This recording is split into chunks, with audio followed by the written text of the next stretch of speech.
एक बार जोरदार तालियां। न सिर्फ कुंभ के बारे में चर्चा करेंगे, उत्तर प्रदेश, बदलता उत्तर प्रदेश, कैसे डबल इंजन की सरकार, कैसे योगी मोदी मॉडल उत्तर प्रदेश को बेहतर बना रहा है, कैसे लॉ एंड ऑर्डर सिचुएशन वहां की बेहतर हो रही है। तमाम मुद्दों पर बात करने के लिए अवनीश अवस्थी जी इस वक्त हमारे साथ मौजूद हैं। बहुत बहुत स्वागत एक बार फिर से सर आपका करती हूँ। थैंक यू, धन्यवाद। भारत 24 के आज इस कार्यक्रम में मैं भाग ले रहा हूँ और इस कार्यक्रम का नाम भारत भी है, भाग्य भी है, निर्माता भी है। तो मतलब इसमें जो है ट्रिपल इसमें इंजन लगा हुआ है, भारत भी और भाग्य भी और निर्माता भी। तो मैं जगदीश चंद्रा साहब को विशेष रूप से बधाई देना चाहूँगा। हमारे बहुत पुराने साथी हैं, चूँकि हम मीडिया से और सरकार के मीडिया से काफ़ी सालों से जुड़े रहे हैं। तो मैं उन्होंने बिल्कुल हमसे अनुरोध किया कि आना ही है। तो आज मैं आपके कार्यक्रम में आया हूँ और कुंभ के हम दहलीज पर हैं और कुंभ होने वाला है, उस कड़ी में हम यहाँ आए हैं। मुझे बहुत खुशी है।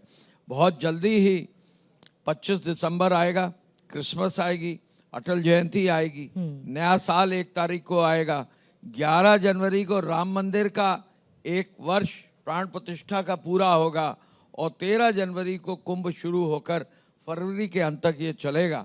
तो बहुत सारे इवेंट्स होने वाले हैं। तो इवेंट्स में तो टीवी चैनल्स जो है उनको बड़ा अच्छा लगता है। तो आज कुंभ के इवेंट पर हम लोग यहाँ आए हैं। मैं आप सबको बधाई देना चाहूँगा। मैं कुंभ के जब भी किसी इवेंट में जाता हूँ पूछता जरूर हूँ कि कितने लोग पिछली बार कुंभ में गए। 2019 के कुंभ में यहाँ पर कितने लोग गए होंगे? हाथ खड़ा करिए। बहुत कम लोग गए हैं। कितने लोग कुंभ जाना चाहते हैं इस बार? ये बात, अगर आपने जीवन में कोई सुंदर दृश्य देखा होगा तो कुंभ जैसा सुंदर दृश्य नहीं देखा होगा। और अगर आप में से कितने शादीशुदा हैं, अब अगर आपकी पत्नी के साथ आपने कुंभ में संगम में हाथ पकड़ के नहा लिया है तो निश्चय ही जो साधु और संत और महात्मा कहते हैं आपका जीवन सफल हो सकता है। तो कुंभ जरूर जाएं, महाकुंभ है इस बार, जरूर जाएं। मैं एक चीज और आपको बताना चाहूँगा। मैंने अपनी नौकरी भी जो है उस समय के इलाहाबाद प्रयाग से शुरू की।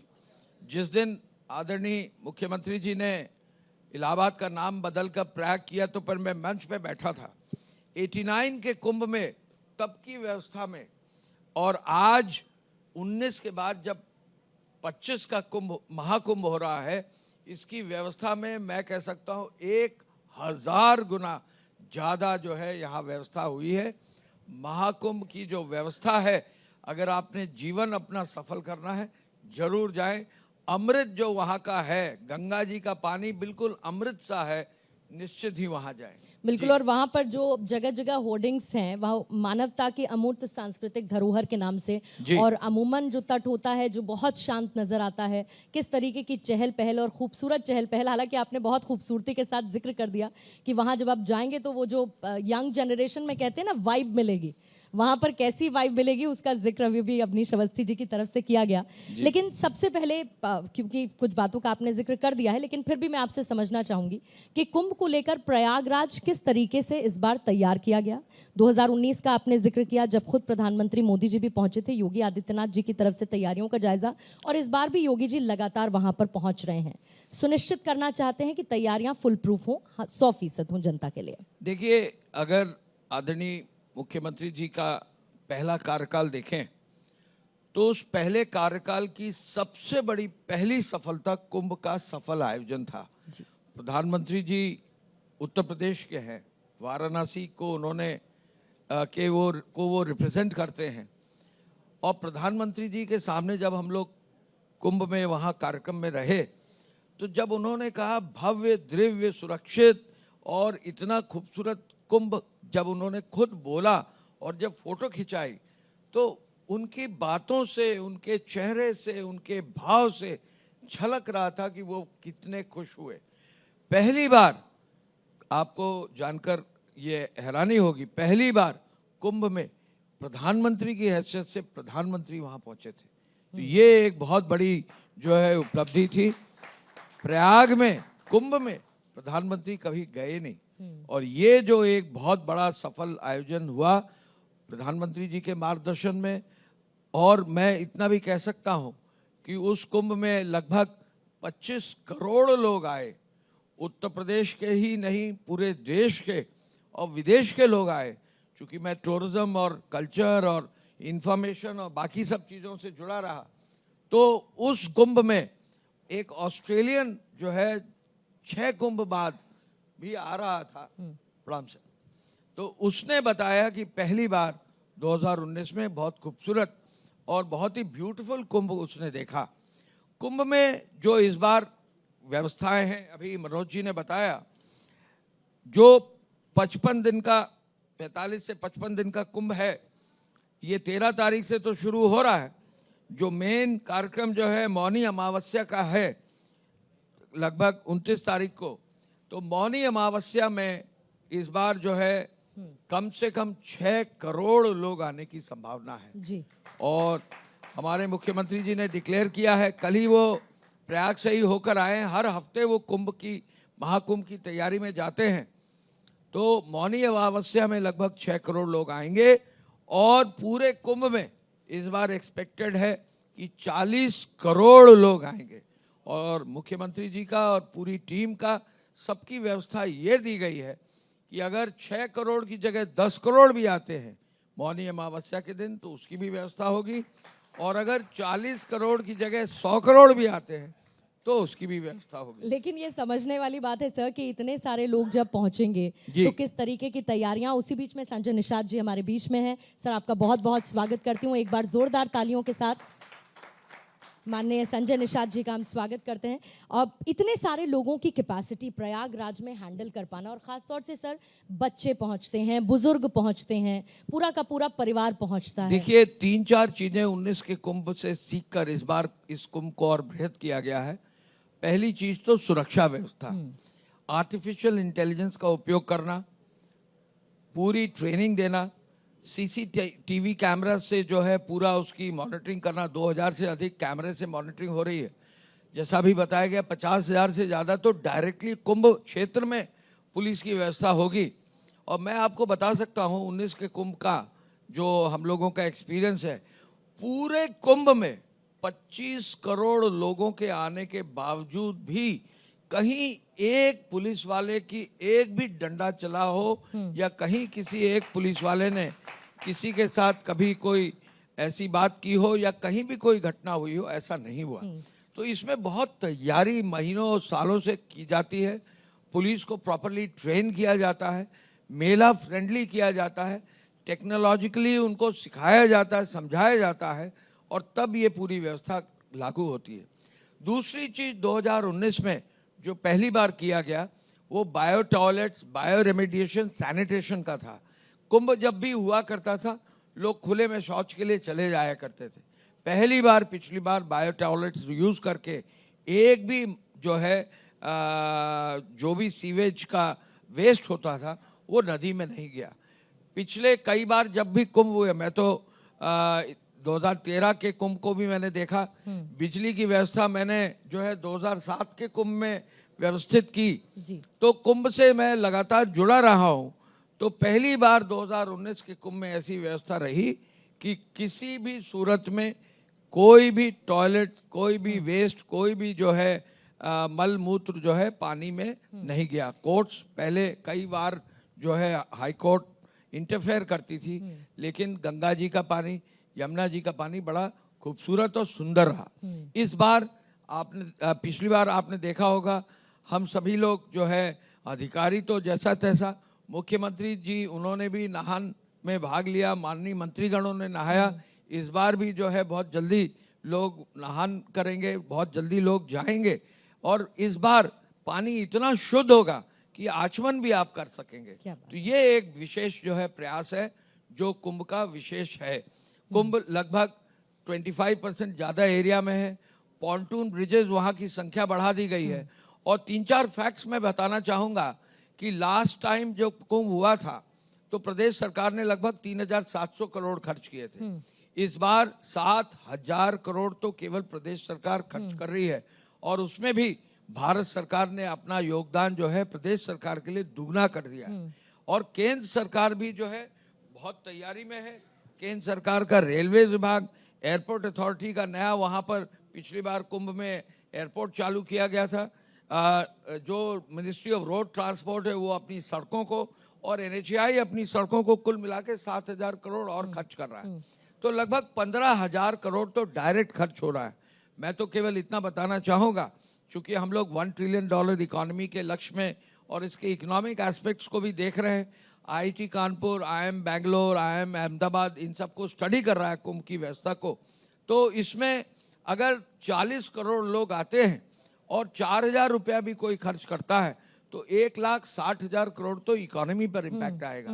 तो इसका मैं जो इसी लॉन्ग टर्म विजन पे आपके बात करना चाहती इसका थी। इम्पैक्ट टूरिज्म पर, इसका इम्पैक्ट इकोनॉमी पे, और टूरिज्म में जो पैसा खर्च होता है वो एम्प्लॉयमेंट सबसे मैक्सिमाइज करता है। तो इस पूरे क्षेत्र में आप सोचिए कितने लोगों को कितना रोजगार मिलेगा। ये भी जो है एक बहुत बड़ी बात है।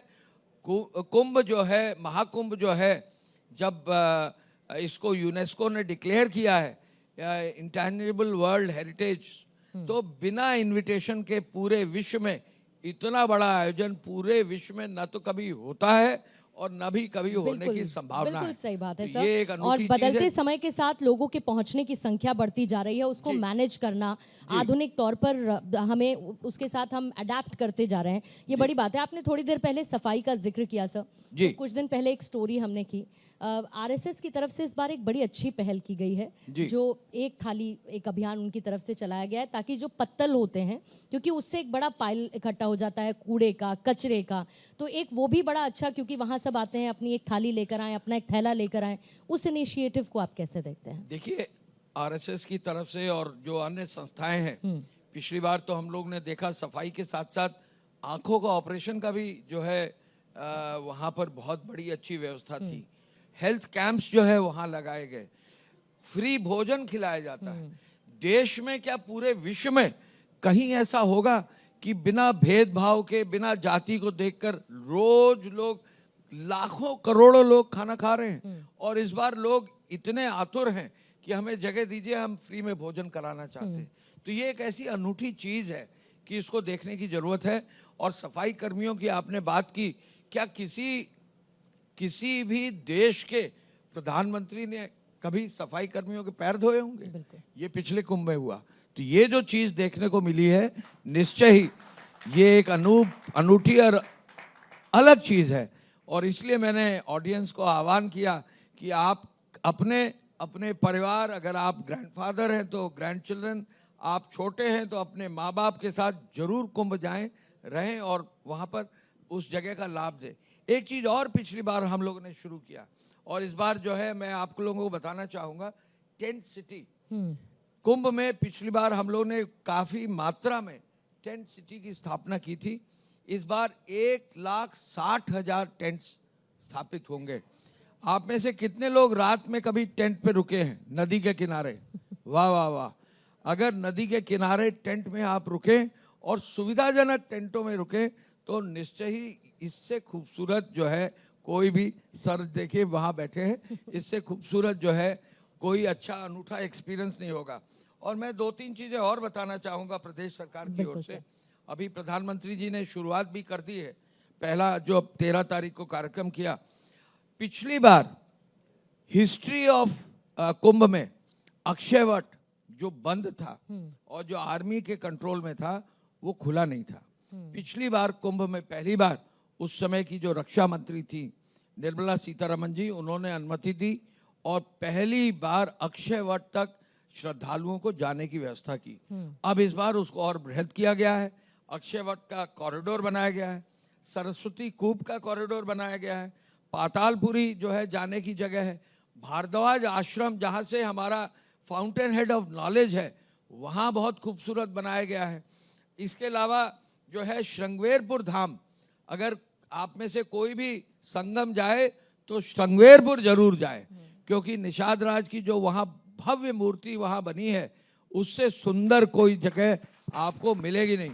और मैं माननीय मंत्री जी की ओर से आपको आह्वान करना चाहूँगा कि ये वो जगह है जहां राम जी ने गंगा पार की थी, तो वहां जो भी नाविक और बोट्स हैं उनका सहारा लेकर गंगा जी पर नाव की भी यात्रा करके उस पार जाकर अगर आप वापस आएंगे तो रामायण काल का जो है आपको याद आ जाएगी। इससे सुंदर आपको जगह नहीं मिलेगी। और लेटे हनुमान, यहाँ पर कितने लोग हनुमान जी के भक्त हैं?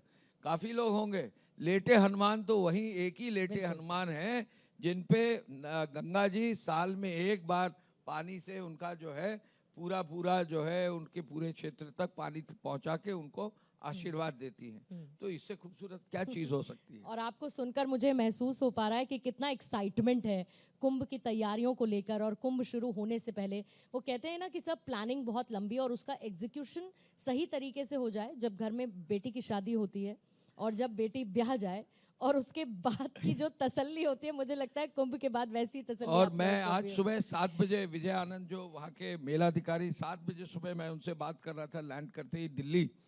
तो ये हाल है कि वहाँ जो विभिन्न धार्मिक संगठन हैं, जो धर्म से जुड़े हुए लोग हैं, जो सोशल ग्रुप्स हैं, सोसाइटीज हैं, इतनी अधिक जमीन मांग रहे हैं कि वहाँ लोगों को जगह देने की जो है व्यवस्था नहीं हो पा रही है। और मैं ये भी कहना चाहूँगा, अगर आप जाएंगे तो अभी से ऑनलाइन बुकिंग कर लें। ये एक विशेष आप तैयारी कर लें, अन्यथा आपको वहाँ जगह भी नहीं मिलेगी क्योंकि सब कुछ बुक हो चुका होगा। और एक खास बात यह है कि आदरणीय प्रधानमंत्री जी को आपने सुना होगा, हम टेक्नोलॉजी का इस्तेमाल करेंगे। ये डिजिटल कुंभ, ये जो डिजिटल कुंभ है ये प्रधानमंत्री जी का विजन है।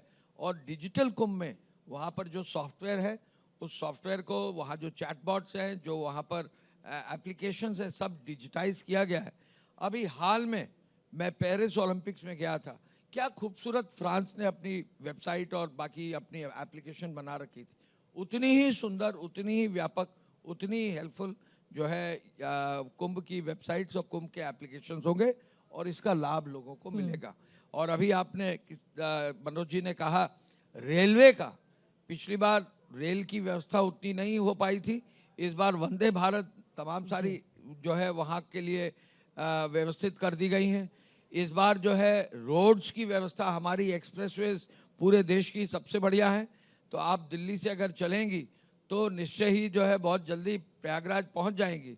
और गंगा एक्सप्रेसवे भी बन रही है, इस बार तो अभी कंप्लीट नहीं हुई है, लेकिन अगले कुंभ तक वो भी तैयार हो जाएगी। और तो मुझे लगता है कि अगले कुंभ में आप शायद ये भी बताएंगे कि वहां पर रोबोट्स भी आपको सर्व करते हुए नजर आएंगे। मुमकिन है, ये हो सकता है। जिस तरीके का विजन आप लोग लेकर चल रहे हैं और तैयारियां आप लोग कर रहे हैं, ये भी मुमकिन है भारत की। देखिए गंगा जी में 2-3 खास बात है। गंगा की डॉल्फिन कितने लोगों ने देखी होगी? अगर आप नदी पर जाएं सुबह 6 बजे और बस एक जगह बैठकर देखते रहें तो एकदम से आप देखेंगे डॉल्फिन ऊपर आके नदी में सांस लेती है और बहुत खूबसूरत वहां पर नजारा आपको देखने को मिलेगा। गंगा जी पर भारत सरकार की तरफ से जो है रोपवे भी अब जल्दी ही बनने जा रही है अक्रॉस दी गंगा। और जो वहाँ लाइटिंग है रात की, वो इतनी खूबसूरत है, साउंड एंड लाइट शो है। तो आप कम से कम 15 दिन से 1 महीने की छुट्टी लेकर संगम जरूर जाएं। बस वो 15 से 1 महीने की छुट्टी मिलना थोड़ा मुश्किल है, लेकिन जरूर। और इसी बीच में जीतन राम मांझी जी आ चुके हैं। नमस्कार सर, एक बार जोरदार तालियों के साथ जीतन राम मांझी जी का हम स्वागत करते हैं। और क्योंकि अवनीश आपने तैयारियों का जिक्र किया, एक मैं उस विजन की बात करना चाहूंगी। मीनवाइल सब लोग सेटल भी हो रहे हैं। वो जो विजन है उत्तर प्रदेश को रिलीजियस टूरिज्म के तौर पर, रिलीजन टूरिज्म के तौर पर बेहतर करना। फिर आप अयोध्या, क्योंकि आपका बहुत करीबी रिश्ता रहा है, फिर काशी आपका बहुत करीबी रिश्ता रहा है, तो इसीलिए ये जो अयोध्या, काशी, मथुरा, इधर प्रयागराज और इसके अलावा बहुत सारे डेस्टिनेशंस हैं जिनको रिलीजन टूरिज्म के तौर पर आप लोग एनहांस सरकार करना चाहती है। उसको लेकर किस तरीके से आप आगे बढ़ रहे हैं? देखिए 2017 में जब दिवाली आने वाली थी, 17 की बात कह रहा हूँ जी, योगी जी के साथ हम लोग वापस लौट रहे थे, गोरखपुर से फ्लाइट पे बैठे थे, गवर्नर भी थे।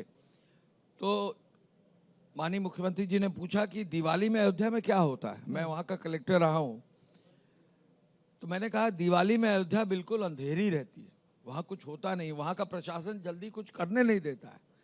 तो उन्होंने कहा ऐसा कैसे हो सकता है, पूरे देश में दिवाली मनाई जाती है, अयोध्या के कारण अयोध्या में दिवाली नहीं होती। उन्होंने कहा अयोध्या में दिवाली इस बार होगी।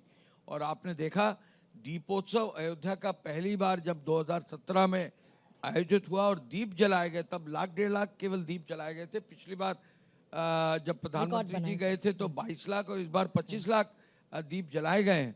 तो अयोध्या में पहली बार जब दीप जलाने की ये प्रथा शुरू हुई तो आप चूंकि मीडिया में हैं और जगदीश चंद्रा साहब भी बैठे हैं और हम लोग इंफॉर्मेशन देखते हैं, 650 चैनल वर्ल्ड ओवर ने अयोध्या की दिवाली हमारी दिखाई। तो हमारे मुख्यमंत्री जी का ये व्यू है कि हमारे प्रदेश में राम जी है ही हैं, विराजमान भी हो गए हैं, शिव जी हैं, काशी धाम भी हम लोगों ने रिलीजियस अफेयर्स से बनवाया है, कृष्ण जी है ही हैं, मथुरा वृंदावन है ही है, हमारे यहाँ गौतम बुद्ध का इतना बड़ा कार्यक्षेत्र है। तो हमारे यहाँ जब सब कुछ है तो हमारा पोटेंशियल 2017 में मात्र 1% था। आज यूपी में लगभग 58 से 60 करोड़ इस वर्ष जो है श्रद्धालु आ रहे हैं, पर्यटक आ रहे हैं। और कुंभ की वजह से 1 जनवरी से चूंकि काउंटिंग होती है, अगले साल 100 करोड़ लोग यूपी आएंगे। हमारी इकोनॉमी में जो 1 ट्रिलियन का लक्ष्य रखा गया है उसमें 40% ग्रोथ टूरिज्म और आईटी की वजह से रखा गया है। और टूरिज्म में ये जो सब चीजें हो रही है ये अपने आप पुश करेंगी, एम्प्लॉयमेंट देंगी, डेवलपमेंट देंगी और इंफ्रास्ट्रक्चर का ग्रोथ भी सुनिश्चित करेंगी। तो मैं तो केवल ये कहना चाहूंगा कि पूरे विश्व में जिस तरह का ग्रोथ टूरिज्म का, रिलीजियस टूरिज्म का, भाव का, सनातन धर्म का जो यहाँ पर व्यवस्थाएं दी गई हैं, ये व्यवस्थाएं अनूठी हैं। यूनेस्को ने इसको रिकॉग्नाइज किया है। कोई कारण है कि यूनेस्को ने इसको रिकॉग्नाइज क्यों किया है, लेकिन अभी भी पोटेंशियल बहुत है। हमारे यहाँ नैमिष है, हमारे यहाँ माँ विंध्यवासिनी है, हमारे यहाँ वृंदावन का बहुत जल्दी ही कार्य माननीय मुख्यमंत्री जी शुरू करने वाले हैं। और हमारे यहाँ बुंदेलखंड में राजस्थान से ज्यादा जो है फोर्ट्स हैं, तो बुंदेलखंड को भी जो है आदरणीय प्रधानमंत्री जी ने कहा कि उसको आगे बढ़ाएं। तो बहुत पोटेंशियल है, बहुत आगे जाना है। कानून का राज स्थापित करते हुए मुख्यमंत्री जी ने कहा कि 0 tolerance to crime and absolute implementation of rule of law. कानून की व्यवस्था करो, पूरी जो है इंफ्रास्ट्रक्चर को आगे करो, एम्प्लॉयमेंट को दो। 7.5 लाख लोगों को जो है सरकार में एम्प्लॉयमेंट उत्तर प्रदेश में मिला है। यूपी पुलिस पूरे देश, पूरे विश्व का सबसे बड़ा यूपी पुलिस फोर्स है। कोई कानून को अगर हाथ में लेगा तो उसको छोड़ेंगे नहीं और उसको जो है कहीं ना कहीं उसको भुगतना। बिल्कुल। और माफिया राज को जिस तरीके से उत्तर प्रदेश की सरकार ने खत्म किया है, और क्योंकि उत्तर प्रदेश को माफियाओं के बारे में बस एक लाइन में बता दूं, 2017 में जब मुख्यमंत्री जी आए थे और मैं तो चूंकि काफी प्रदेश में रहा हूं, ऐसे ऐसे माफिया थे जिनके ऊपर 100 मुकदमे थे लेकिन एक में भी कन्विक्शन नहीं था। अब न जाने कितने माफियाओं पर कन्विक्शन होकर जेल के अंदर है या कहीं और चले गए हैं। और माफिया बिल्कुल पूरी तरह से प्रदेश में साफ हो गया है। माननीय मंत्री जी यहाँ बैठे हैं, उनको मैं उनके सामने कह सकता हूँ कि हमारे जो महिलाएं हैं, स्टूडेंट्स हैं, लड़कियां हैं, किसान हैं, गृहिणी हैं, कोई भी अब प्रदेश में जो है सेफ है और निश्चय ही विकास की ओर अग्रसर है। बिल्कुल, प्रदेश साफ सफाई के लिहाज से साफ हो रहा है और वैसे भी साफ हो रहा है। तो दोनों तरीके से जो है प्रदेश को, उत्तर प्रदेश को उत्तम प्रदेश आप बनाते रहिए। भारत 24 के लिए जगदीश चंद्रा जी का फिर से धन्यवाद दूंगा। मैंने कुछ चीज शुरू में कहा था कि आज आपने भारत, भाग्य और निर्माता 3 शब्द यूज किए हैं, तीनों इतने भारी हैं कि आपको बधाई। बहुत बहुत शुक्रिया आपका अवनीश अवस्थी जी। एक बार जोरदार तालियों के साथ इस चर्चा को विराम देते हैं। Thank you so much sir.